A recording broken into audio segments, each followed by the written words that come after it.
Tom Keller. I'm an industrial designer with landscape structures. Paramount to the design of the equipment was the sound. That's what the number one thing that we concentrated on. And of course, along with that comes the construction of the equipment.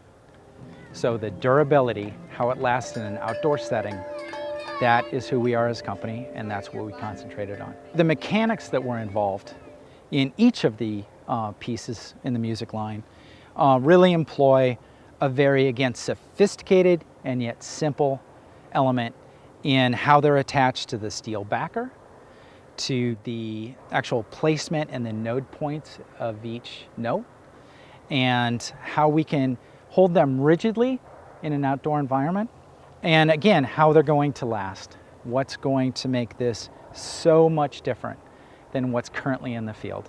So this simple element right here, we went to a urethane overmolded sphere on an aluminum shaft that's been swaged onto this cable that's attached firmly in position. Our equipment is going to meet playground standards. And with that, we wanted to make sure that if a child is using the equipment and they were to somehow come down here and get their head in there or their neck in place, then we've devised this, what we're calling a quick release mechanism, so that simple force is applied and it pops out of the holder. I mean, more than that, it just simply comes out. What also makes this unique is we've provided a place to put the mallets every time after they've been used, and that's going to help the groundskeepers, the maintenance people. The beauty is in the actual mechanics of the equipment. Inside of this tube, and of course you can't see it, but there's a hook assembly that attaches to the two node points. They control the actual tonal quality of the pieces or the notes. There is a spring tensioning device that provides very stable conditions for it. We don't want this to turn into a wind chime. We want this to be actual notes that, you know, the neighbors aren't going to want to hear this thing late at night if the wind is blowing. So that's one of the reasons why we employed that device. As with all the pieces, we used anthropometrics consistent with wheelchair users to have them be able to wheel up, have access to the equipment, and to be able to use it as the full range. It's important to us every time we design something for landscape structures that we consider the ability of all users. Aesthetics were, of course, a very important consideration that we made. All of the nuts, bolts, fasteners, etc.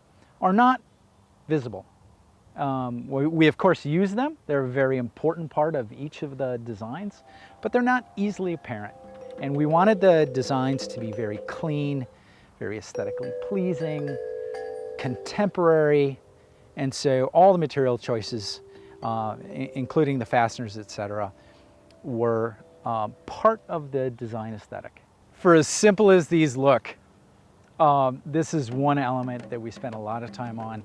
What we used is a polycarbonate skin that is literally stretched over a spun steel sphere, or not sphere, but vessel rather.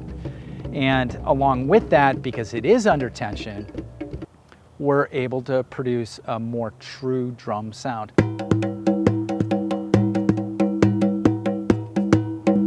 Holes can form one thing that's really important in a playground setting. It's a place for bees to go.